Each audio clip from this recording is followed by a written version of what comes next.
Hello students, आज के video में हम कॉलिगेटिव मेथड के बारे में पढ़ेंगे।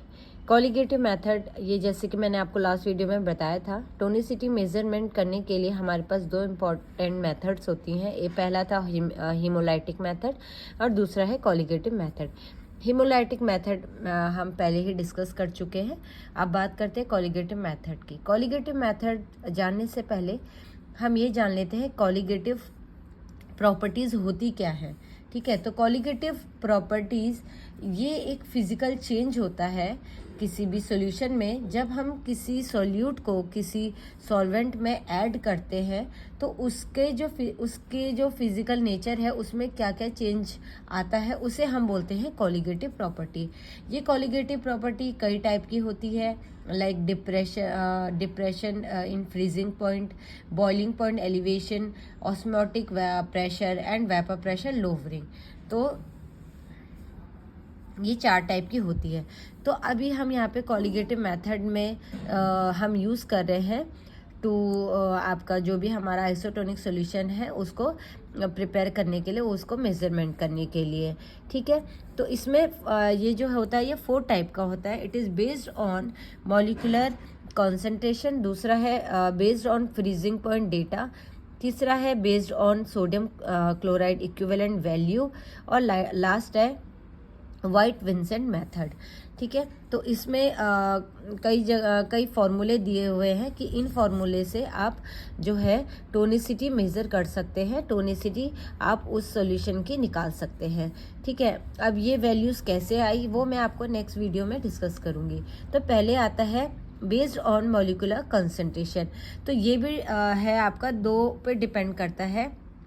पहला है फॉर नॉन आयनाइजिंग सब्सटेंस। अगर आप किसी नॉन आयनाइजिंग सब्सटेंस के लिए टोनिसिटी मेज़र कर रहे हैं, नॉन आयनाइजिंग मतलब जब आप उसे किसी सॉल्वेंट में डिज़ोल्व करते हैं, वाटर में डिज़ोल्व करते हैं, तो वो अपने आयंस में ब्रेक नहीं होता है, उन्हें हम बोलेंगे नॉन आयनाइजिंग सब्सटेंस।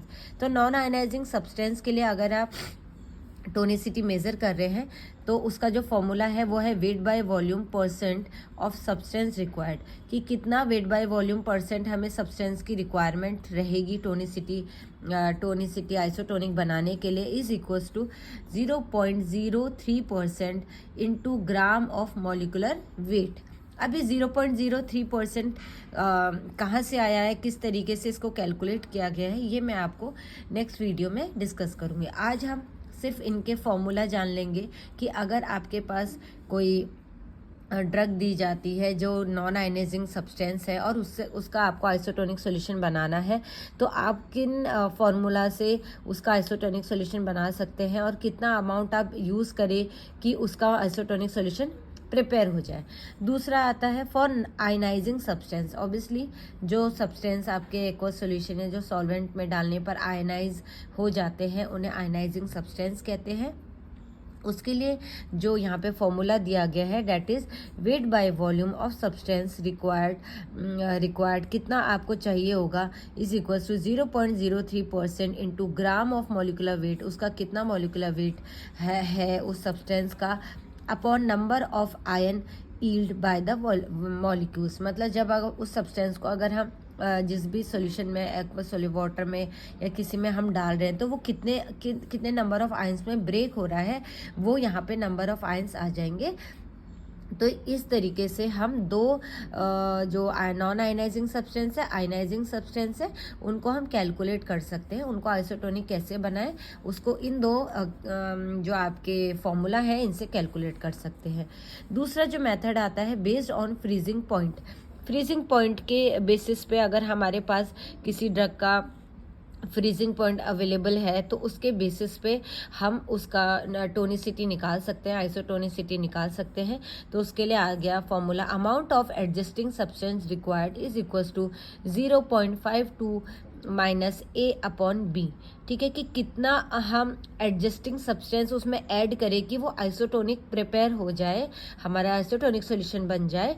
तो उसके लिए ये फॉर्मूला दिया गया है जहाँ पर ए क्या है, ए आपका है freezing point of 1% solution of an adjusted solution.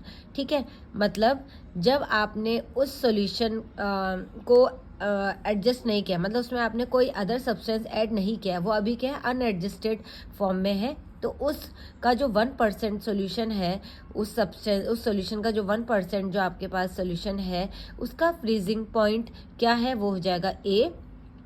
और बी क्या है, freezing point of 1% of solution of adjusting substance, मतलब जिस सब्सटेंस से आप उस मतलब यहाँ पे लिखा ना एडजस्टिंग सब्सटेंस रिक्वायर्ड, कितना रिक्वायर्ड है, तो जिस सब्सटेंस को आप यूज़ कर रहे हो to prepare the isotonic solution, उसका 1% का अगर हम फ्रीजिंग पॉइंट निकालते हैं तो वो कितना है। तो ए हो गया जो हम जिसको हम जो अनएडजस्टेड सॉल्यूशन है, मतलब जिसे हमने एडजस्ट करना है, और बी क्या है, जिस 1% सोल्यूशन ऑफ एडजस्टिंग, मतलब जिससे हम एडजस्ट कर रहे हैं। फॉर एग्जाम्पल हम NaCl यूज़ कर रहे हैं to adjust to make us isotonic solution, तो उसका 1% जो NaCl सोल्यूशन है उसका फ्रीजिंग पॉइंट कितना होगा।